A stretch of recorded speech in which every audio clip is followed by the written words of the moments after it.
Sí, saco la cuenta de vez en cuando, lo vieja que me estoy volviendo. O lo joven que eras cuando empezaste. ¿Qué sé yo? No sé. No.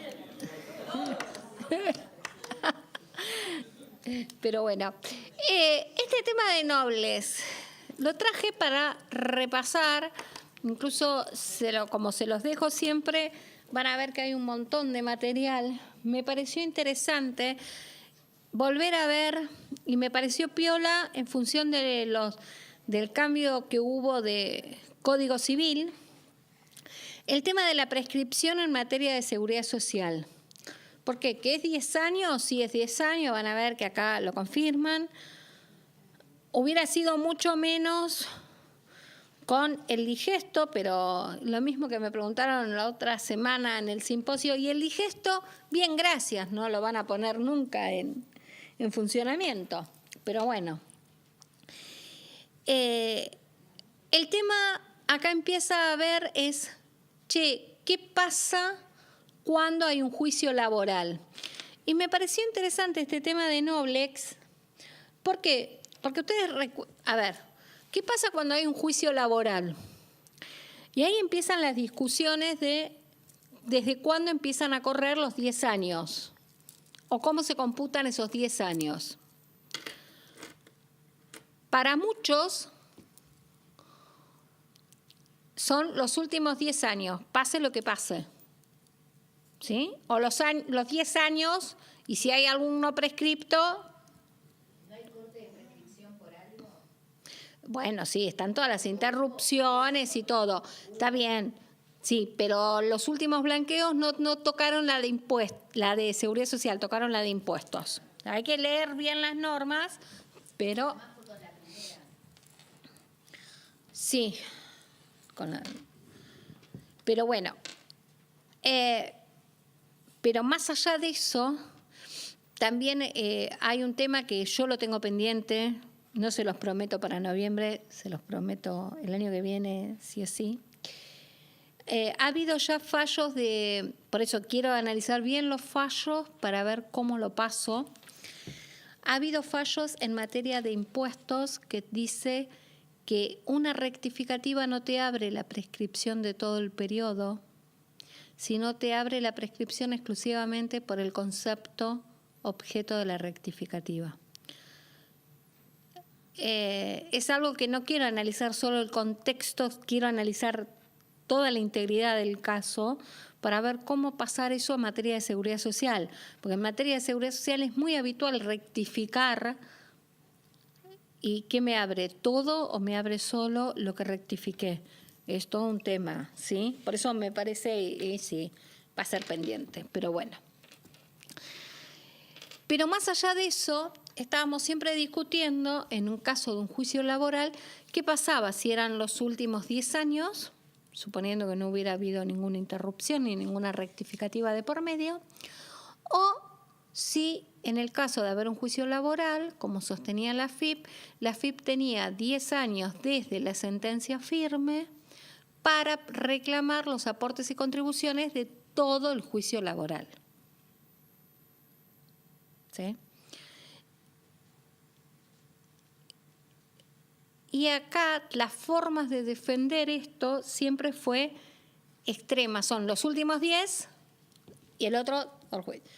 Cuando yo, particularmente una causa que después terminó mal en Cámara Federal, que por lo menos la Cámara confirmó a que paguen los 30 años de la relación laboral, yo decía que había que ir también por un intermedio, que el hecho de interponer una demanda en el fuero laboral interrumpe la prescripción en el fuero laboral.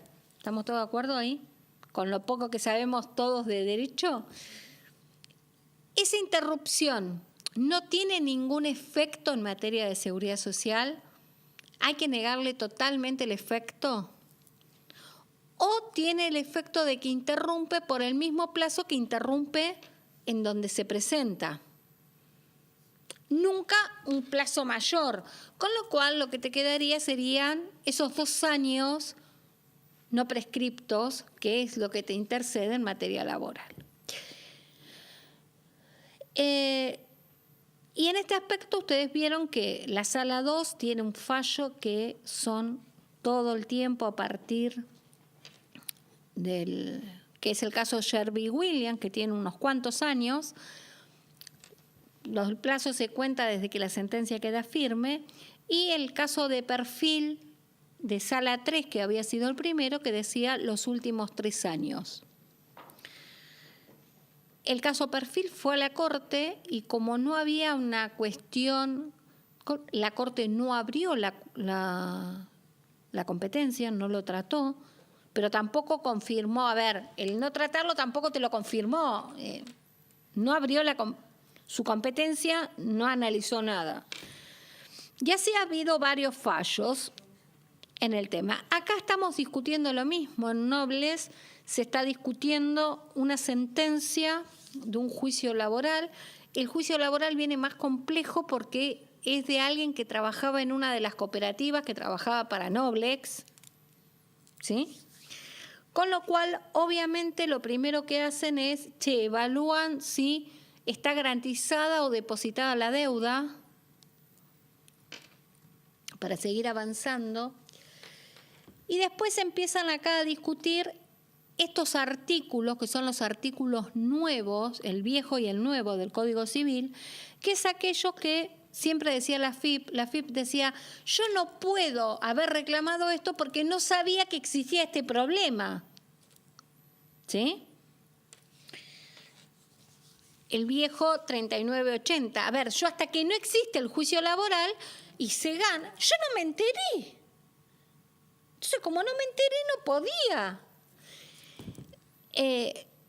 Y acá se discute exclusivamente esa cuestión y la Sala 1 sostiene que la FIP tiene tan amplio poder de verificación y fiscalización, tantas herramientas, ha desarrollado tanto su universo para fiscalizar, que no puede decir que necesitaba del juicio para ir a conocer esta situación, que para eso tiene todas las potestades que tiene como organismo, ¿sí?, fiscalizador y con todas las herramientas que tiene.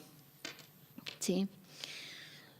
Con lo cual, obviamente, suspende, ¿sí? Bueno, acá aclara todo que obviamente no se ve imposibilitado de reclamar su derecho, ¿sí?, sino que tendría que haber ido a cuestionar todo el resto. Hace todo un desarrollo, por eso me pareció interesante traerlo, porque hace un buen desarrollo de toda la cuestión de cuándo se debería aplicar el 2550 y cuándo no, que acá no lo hay, ¿sí? Que el fisco no ha aprobado o no ha demostrado, y fíjense, más allá que dice no se aplica, te dice, bueno, me demostraste cuál fue tu imposibilidad de ir a fiscalizar a este contribuyente y darte cuenta de esto. Fíjense que si el fisco tiene que demostrar eso, con la poca fiscalización que hay hoy in situ, va a ser bastante complejo, ¿sí? Vuelve a levantar cuestiones que la importancia de la prescripción, ¿no?, y la seguridad jurídica por la que se instaura la prescripción, que hay veces que es medio complejo que el organismo fiscal lo entienda de esta forma. Y citan todos los fallos, me pareció interesante, por eso se los agregué este párrafo, citan todos los fallos de esta sala y de la Sala 3, ¿sí?, en donde se ha sostenido que la prescripción del fisco es exclusivamente por los últimos 10 años y no. Con lo cual, ¿sí?, volvemos al fallo Perfil, ¿sí?, en los cuales el organismo, a pesar de haber habido un juicio laboral, solo puede reclamar por los últimos 10 años. El resto se encuentra prescripto. ¿Sí?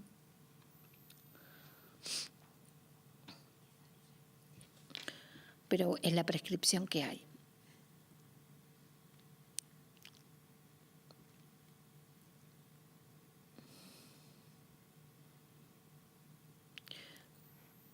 Con lo cual, me parece un tema interesante y esto va a haber que cerrarlo con las certificaciones de servicio. Creo que por ahí está el tema dando vuelta. Pero bueno, me pareció interesante traerlos para que vean, es un fallo, como verán es reciente el fallo, no es una cosa, es de mayo de este año, es reciente. Por eso me pareció interesante incluirlo, ¿sí? Bueno, y ahora sí vamos a los famosos o a los habituales de laborales. Este caso,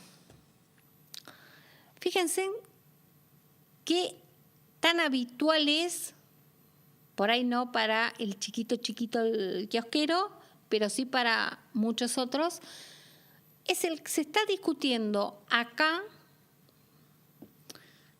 es el famoso tema del chico del sistema que viene, me desarrolla la página, me hace los blogs, me hace toda la promoción, me sube 3x2, ¿sí? Me ayuda a vender, ¿sí? Toda esta cuestión nueva. De si esta persona, fíjense que trabajaba, ¿no? Las tareas cumplidas era tanto en la página web, el Facebook, el YouTube, el Twitter, todas esas cosas que ahora todas las empresas parece que si no tuvieran Facebook y Twitter no podrían vender, ¿sí? ¿Es relación laboral o no? Obviamente el muchacho cuando fue facturaba, después en algún momento se pudrió la relación y dijo, y yo era empleado. Entonces, ahí está la discusión. Obviamente la empresa lo que alegó es, pero este no cumplía horarios, no recibía órdenes, venía cuando podía, trabajaba, ¿sí? Lo que todos conocemos de la gente que hace estas cuestiones, ¿sí? Y que no tenía obviamente el lugar de trabajo y todo. El tema de la exclusividad, que yo lo veo mucho citado, ustedes recuerden que hay pluriempleo, con lo cual el hecho de decir que haya exclusividad o no, no es un detonante de la relación laboral, ¿sí? Pues me llamó la atención porque lo vi enunciado y ahora que lo veo así me vuelve a saltar el nombre, me llama la atención. Pero dice... que obviamente que no había todas estas cuestiones, digamos, que no había, pero dice, es usted el que tiene que demostrar que no se cumplía ninguna de todas estas cuestiones. Y en realidad muchas empresas no tienen un gran control, un esto, un otro. A ver, si yo tengo un contrato en que trabaja en la casa, ¿sí? Existe el teletrabajo, existe esto, y cuanto más se metan en todas esas cuestiones, más problemático, porque todos los que hacen teletrabajo no sé si cumplen con la normativa de teletrabajo. ¿Sí?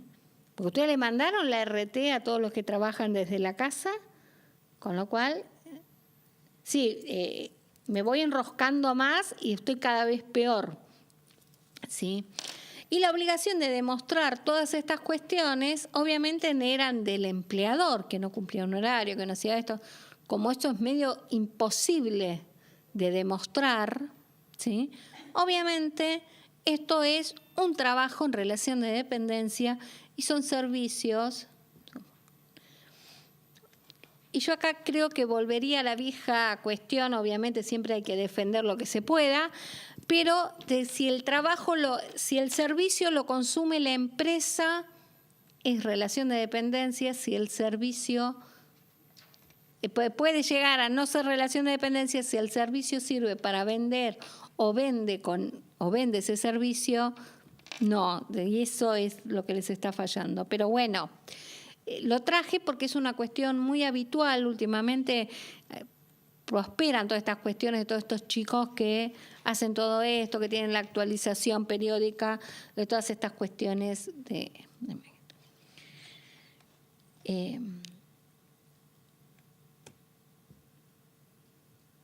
bueno. Este también, un caso raro. Un psicólogo incorporado a la empresa en un área específica que era el área de responsabilidad social empresaria, porque beber responsablemente era más o menos las campañas a desarrollar, ¿sí? Y bueno, obviamente, como él era un profesional que se dedicaba a esto, estaba facturando, entonces, ¿qué es? ¿Relación de dependencia o no? Y obviamente, ustedes saben cómo es esto, todo lo que camina es relación de dependencia. Y bueno, y citan acá varias cuestiones que hacen al objeto social, que lo que él hacía forma parte del objeto social y de las cuestiones que tiene que desarrollar la empresa. Entonces, más allá de que él desarrollara una campaña puntual, como eso era el objetivo de la empresa, tenía que estar en relación de dependencia. Por eso citan todos otros artículos de la Ley de Contrato de Trabajo vinculados con esas cuestiones del objeto social, ¿sí? El hecho que tuviera un horario más flexible que el resto o que no hubiera tenido exclusividad para la compañía no afecta la existencia de una relación de dependencia. Vuelvo acá con el tema famoso de la exclusividad, que no siempre se da. Pero bueno, ¿vieron? Casos raros traje. No traje cosas sencillas, ¿vieron? Traje el cadete, el desarrollador de la página, el desarrollador de responsabilidad social. Y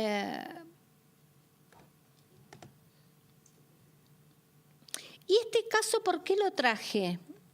A ver, se los dejo, porque yo lo veo y me acuerdo los casos.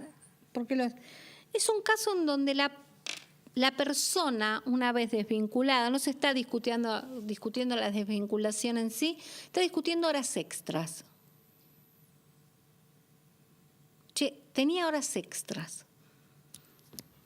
Y vamos a ver en este fallo como en otros, como no les digo que es recontranotable, un cierto cambio de la Cámara Nacional del Trabajo. Muy vinculado, yo creo que con las reformas que se vienen y los cambios que se quieren hacer, en donde dicen, si usted hacía las horas extra, pero usted dice que hacía tantas, pero no precisó concretamente cuándo hacía las horas extras. Y no es conciso, viene el detallecito, y hay contradicciones entre los testigos. Con lo cual, dado que no había un detalle preciso y había algunas contradicciones y todo, entendieron que no había horas extras. Por eso les digo, un fallo medio raro, bastante raro, pero bueno, lo traje en función de eso, que esta cuestión de que hay contradicciones, fíjense, entre los testigos aportados hay contradicciones, entre ellos en el horario de trabajo de la actora. Pero en el horario de trabajo no quiere decir que haya habido horas extras o no. ¿Sí? Pero como se la agarraron mucho de ahí, pero me pareció interesante. Este tema con Transés, que me pareció interesante traerlos para repasar algunas cuestiones, más que nada,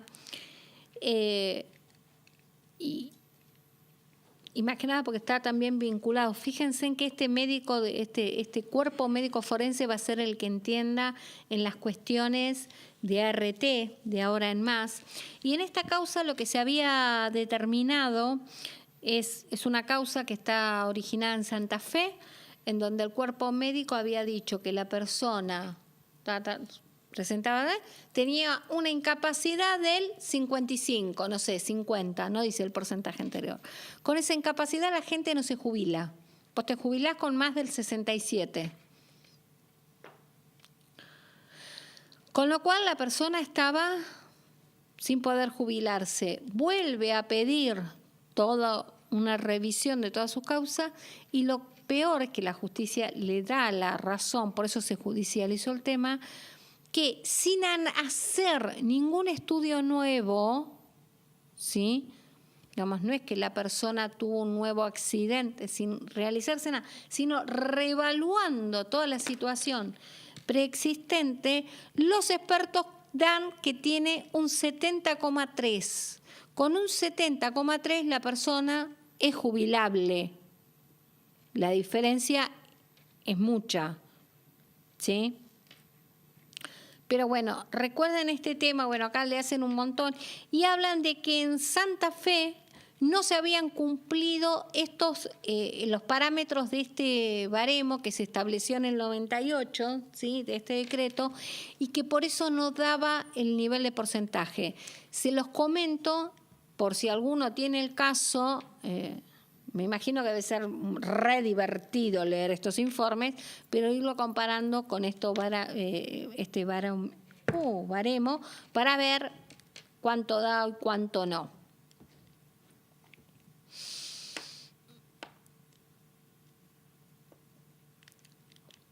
A ver, ¿por qué esta era? Este caso, fíjense qué loco, que le mandan a devolver todo y qué daño moral ni daño moral. Mientras que estaba de licencia por enfermedad, trabajaba para otros lugares. Y lo pescaron. Es fácil hoy darse cuenta de eso, a ver. Con lo cual, lo que dicen es que obviamente actuó de mala fe y el distracto está justificado aun cuando se encontrase con licencia por enfermedad, que no corresponden las indemnizaciones, ¿sí?, que lo hubiera tenido que notificar a su empleador que ya no estaba de licencia por enfermedad. Y obviamente que esto es un despido con causa y, bueno, vuelve toda la situación para atrás, ¿sí? Pero bueno, me pareció interesante, pues son de esos fallos raros de ver, pero se ven.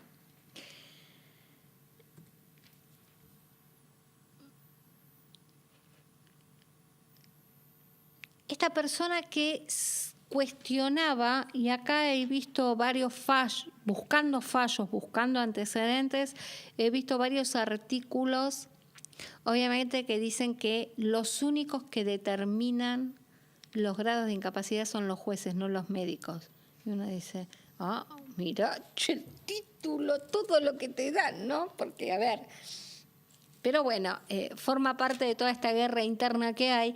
Pero esta persona que decía, no, yo quiero ir era un fallo que se plantea, decía, yo no quiero ir a la comisión médica, yo quiero ir a un juicio.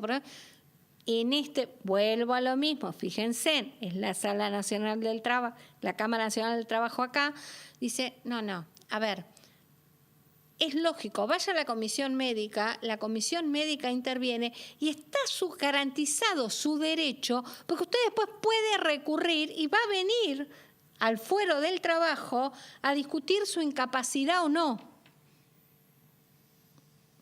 Pero sométase a la comisión médica. Y las comisiones médicas acá están constituidas, ¿sí? Pero me pareció interesante el fallo porque vuelve a confirmar todas estas cuestiones del procedimiento administrativo está asegurado y el procedimiento jurisdiccional también está asegurado, ¿sí? Porque permite la apelación a las cuestiones, con lo cual no es que no va a intervenir la justicia.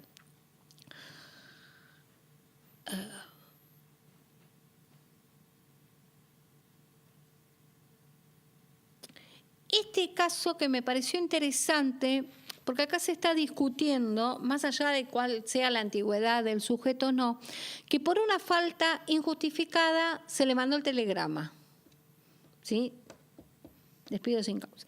Y suele pasar a aquellos que administramos nóminas, de que le permiten 1, 2, 3, 4, y están cansados. Y un día hace algo que es más o menos qué sé yo, llamó y dijo, estoy enfermo, pero después no trajo el certificado médico, lo despido, faltó sin causa, lo he hecho. Sí, no es lógico, lo lógico es ir teniendo, como siempre digo, un código de conducta y ir aplicando las sanciones a medida que se van sucediendo, ir aplicando las normas. Primero te suspendo, te anoticio, te amonesto, y después proceder, porque si no diera la sensación que no hay, por más allá que haya potestades disciplinarias por parte del empleador, no hay una conducta lógica entre la causal y el hecho que se termina verificando. Esta persona, que la verdad que es extraño, ¿no? Pero en Mendoza es un fallo que se viene dando, ya hemos visto varios este año, que obviamente la falta de pago de la remuneración en tiempo y forma, dado que existe una intangibilidad del salario conforme con las normas locales y las internacionales, es causal suficiente como para considerarse despedido. Lo que pasa es que, bueno, evidentemente tienen que tener otro trabajo, pues si te consideras despedido, sí, pero bueno, es algo que se está usando mucho en los casos y ha habido casos de acá y ha habido casos de otros lugares. Este caso ¿por qué lo traje? Porque acá se está discutiendo y fíjense en que llegó a la Corte, y llega a la Corte porque está el Estado involucrado. Hay una persona a la que se la quiere desvincular. Y las justicias en las instancias anteriores, que entiendo que acá debe estar entendiendo más que la laboral, la justicia, las contenciosas administrativos, dan lugar al amparo para que la persona no pierda el puesto de trabajo y que le reincorporen. Mientras que estoy analizando el juicio, ¿sí? Vieron que, por ejemplo, con el caso Cencosud, con el caso Jumbo, despidió a gente y después la Corte le dijo reincorpórelos, ¿sí? Pero todo eso en el juicio laboral. Es decir, primero discutimos si el despido era justo o no justo, si yo quiero volver a trabajar ahí me tenéis la obligación de tomar, y los obligaron a reincorporarlos.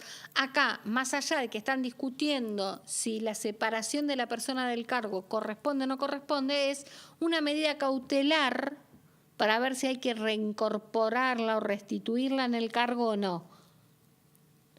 Y la Corte en toda esta cuestión sostiene que primero hay que tratar el fondo del juicio y después esto, que no puede proceder la medida cautelar sin el análisis de todas las otras cuestiones de lo que hay en el fondo de por qué se la separó del cargo. Lo digo porque es una cuestión que se ha puesto muy en boga en los últimos temas, este tema de no me pueden separar. Y sí, la verdad que sí. Nadie está discutiendo indemnizaciones acá, no estamos discutiendo esto. Este caso, sí. En el caso de que vos despidas a una persona, le pagues todo como corresponde y vaya a la justicia para que la reincorporen. Sí. Y te dicen que la tenés que reincorporar, pero vos no la querés. La tenés que reincorporar. Jumbo. Bueno, Jumbo. lo volviste a nombrar, te lo pregunto. A ver, ¿el poder de decisión de tu empresa dónde está? A ver, son fallos y son cuestiones que se dieron en la otra etapa. Vamos a ver ahora con todos los cambios que hay, porque ustedes van a ver pequeños cambios en la justicia del trabajo. Yo creo que los jueces son los primeros en ayornarse, más allá de lo que muchos piensen. El tema es, ¿qué confianza le puedo tener yo a una persona que ya desvinculé? Le voy a tener que mantener el salario, pero no las responsabilidades. Se me va a vivir quejando. Le voy a tener que generar la gerencia del control del mosquito, porque no lo considero una persona de mi confianza.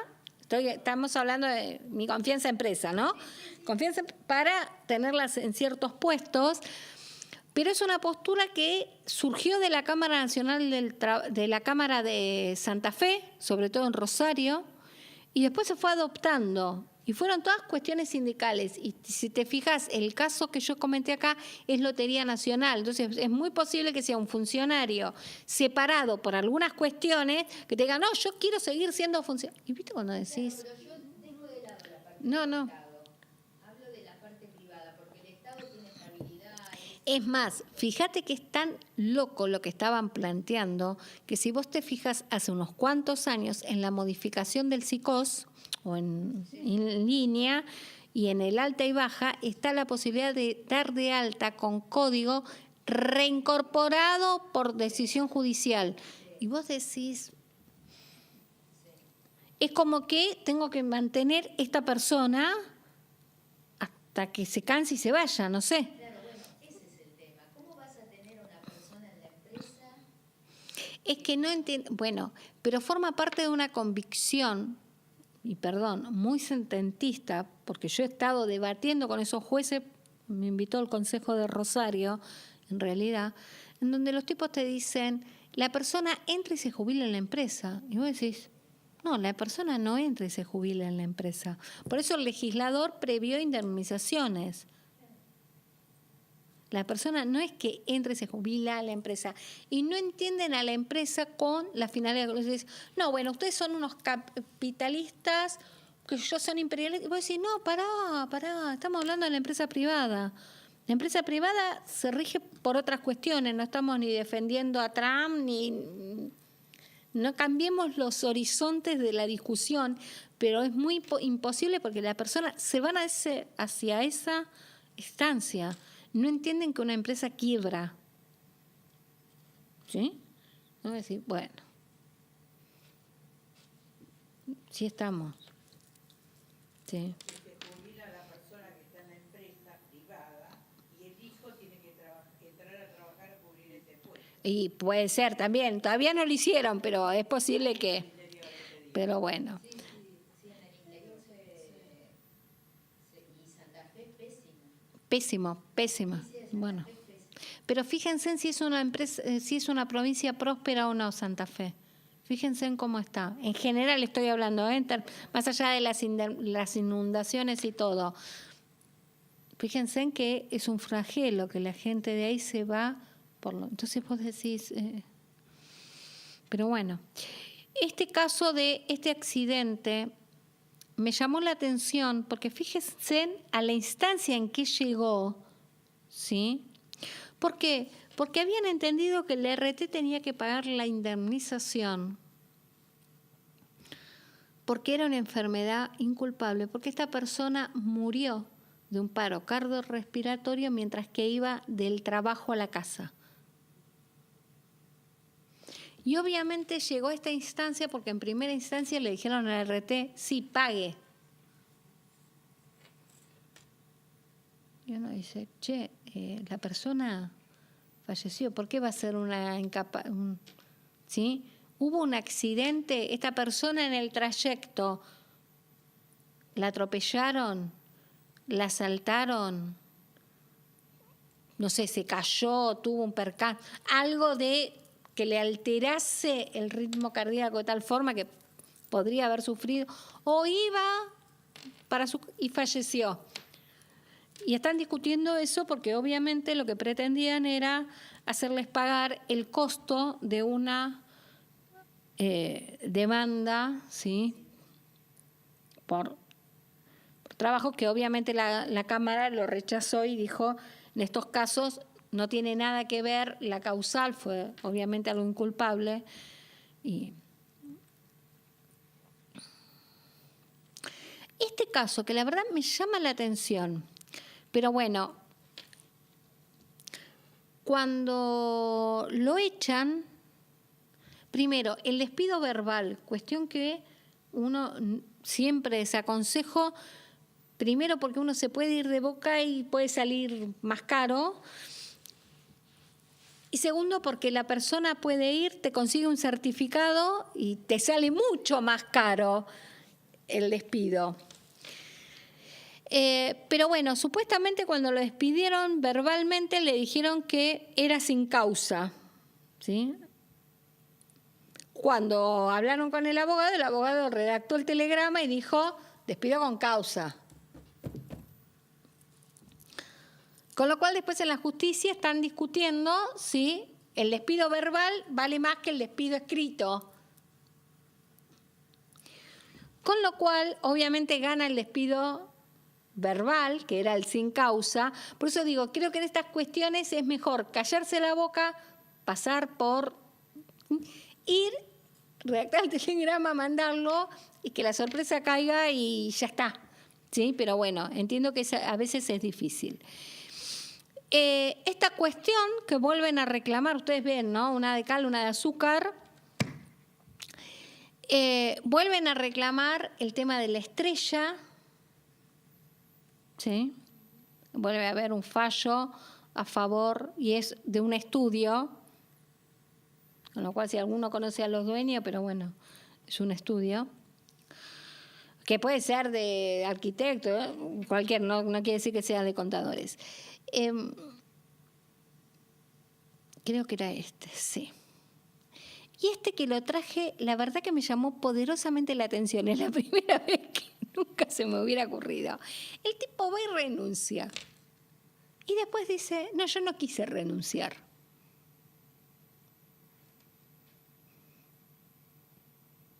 Y empieza toda la discusión porque yo no quise renunciar.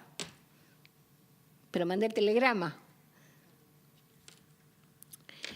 Entonces, obviamente, después, sin prueba alguna, sostiene que, bueno, que hubo un tercero vinculado con la empresa. Sí.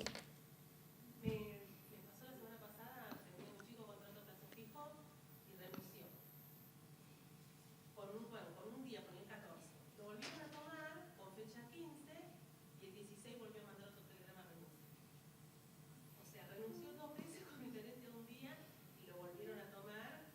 No, pero acá es distinto. Acá renunció. Y después viene y te dice, no, yo no renuncié. A mí me apuraron, perdón, en el lenguaje que yo. Sí. Se arrepintió, dijo que quería seguir trabajando. Lo volvieron a tomar al día siguiente como tiempo completo y al otro día renunció.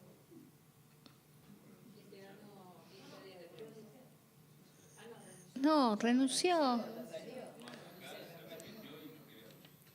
Claro, acá no quería renunciar. Quiero seguir trabajando. Entonces dice, no, hubo terceros vinculados con la empresa que me extorsionaron, para que yo renunciara. Pues yo no quiero renunciar. Y ahí la jurisprudencia dice, o la sala entendió, che, bueno, venga y muestre todos los vicios, traiga todas las pruebas de los vicios de su voluntad, no venga a decirlo usted de por qué esta renuncia que hizo no corresponde, sino es renuncia. A ver, no hay muchas alternativas, ¿sí? Y bueno, y este fue el último que traje, pero me pareció raro, ¿vieron? Porque no es raro, no es habitual que alguien renuncie y después diga, no, yo no quería renunciar, ¿no es cierto? No renunciaste.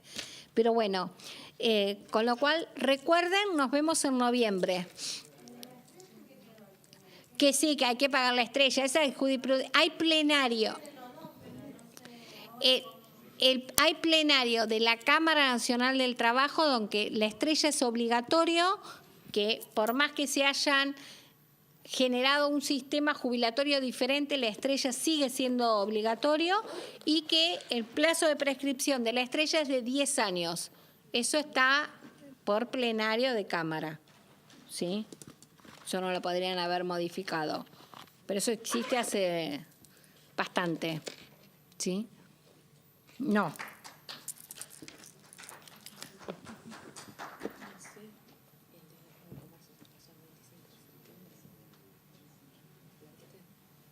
No. ¿Para qué? ¿Para qué se hace? Sí, pero